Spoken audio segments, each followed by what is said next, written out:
So I think, it's interesting, the film plays quite differently to the way the play did when it initially debuted. How do you think it will kind of play to audiences in modern Britain? Do you know what? I don't know. I hope people enjoy it. I think for me, when I started reading the script, I thought it was a comedy completely all out. I hadn't read or seen the play, and therefore I didn't know what to expect. And I think what's great about it is, having watched it with an audience only at the weekend, and the tittering laughter, the laughter was brewing and brewing and brewing, and then the audible gasp at the sort of poignant moment in the script. And I think, that's what we sort of set out to achieve. So I hope people kind of leave unsettled, and I hope they do ask questions and kind of second guess or second question their beliefs or whatever, but I think really it's just an insight. It's a film where we're sort of portraying fictional characters. Yes, it's loosely based on real dining societies and a real upper class, but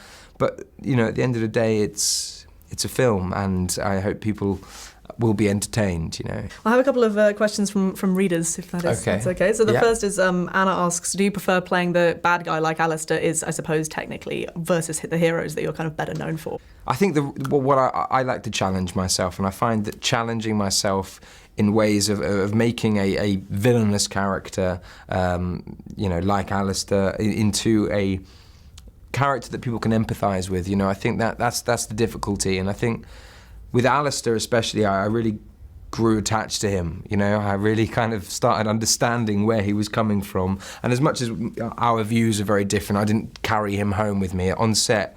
It's a guy who's had a very, very tortured upbringing in a sense. Like so many kids from all different walks of life, whose parents don't love him and who's constantly lived in his brother's shadow. He gets mugged in his first couple of weeks of university. He's not good with people, and for all these factors, you can understand the frustration of someone, And I think through that, and given a pedestal by his peers and them egging him on, of course he's going to kind of get a little carried away. And with alcohol fueling that, it's never going to be a pretty sight. Yeah, it's definitely a monster created by circumstance. Yeah, exactly. But I think that's the great thing. It was that pack mentality that sort of touches on that really, really kind of sells the story and makes him into who he is. So Nezi asks, what film from your childhood would you love to remake, and what role would you like to play?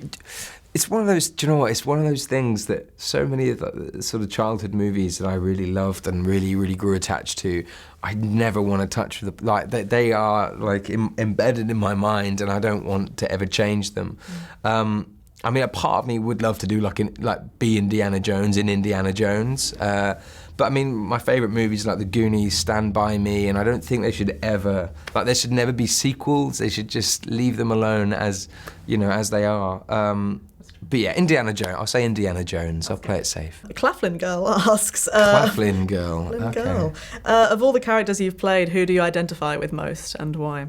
That's a tough question. I'd probably say it's a film that's coming out next month, actually, called Love, Rosie. And I think that was very, very close to home for me. It was a character... I've never done anything like that before that was kind of contemporary and very similar to my personality and my humour, and used my own accent and had my own haircut, and it was, that whole experience was very riveting and different again.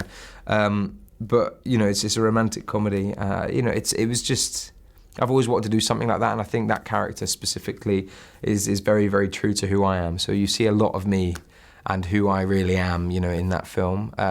This is probably the polar opposite. I think this is the furthest away that I've ever been.